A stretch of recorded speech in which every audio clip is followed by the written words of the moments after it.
Morning student of class 11th. Today we'll discuss about the internal energy and internal energy change. Clear? So internal energy of a system is symbolized by capital U. Okay, and it is defined as the sum of total of all form of energy of the system. Okay, next point, it is a state function. What do you mean by state function? The property of the system which depend upon the initial and the final states. Okay, so the internal energy depends on the initial and final state of a system. It does not depend upon the path followed. It does not depend upon the path followed. Clear? Initial and final state means, suppose that a system having temperature T1 is equal to 30 degrees Celsius. Clear? At the beginning of the system or reaction, temperature was 30 degrees Celsius, and at the end of the reaction, or we can say at the completion of the reaction, the T2 was 45 degrees Celsius. Clear?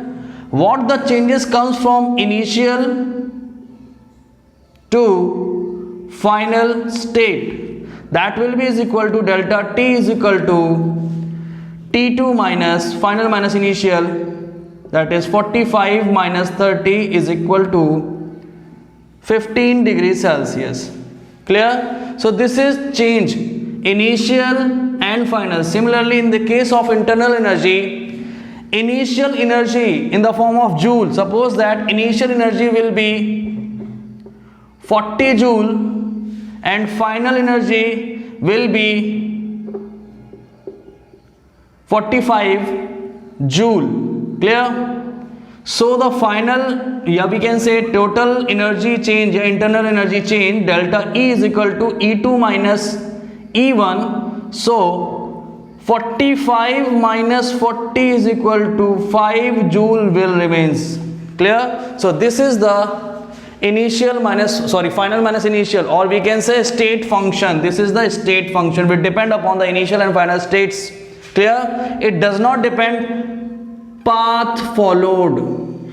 It does not depend path followed means is that how the system change its internal energy from 40 to 45, don't know. We do not follow the how the energy internal energy changes from 40 to 45. Clear? Okay, similarly in the next part of the internal energy, the kind of energy system basically have, what kind of energy system have, they should be always kinetic energy and the sum of potential energy. Clear? Potential energy develops when energy due to the motion. Energy due to the motion. Next part. Potential energy due to the position. Due to the position. And in the case of kinetic energy, motion will be in the form of, we can say it also includes vibrational energy, rotational energy and transitional energy. Clear? So this is the internal energy and internal energy change. I hope you understand this lecture. Thank you class.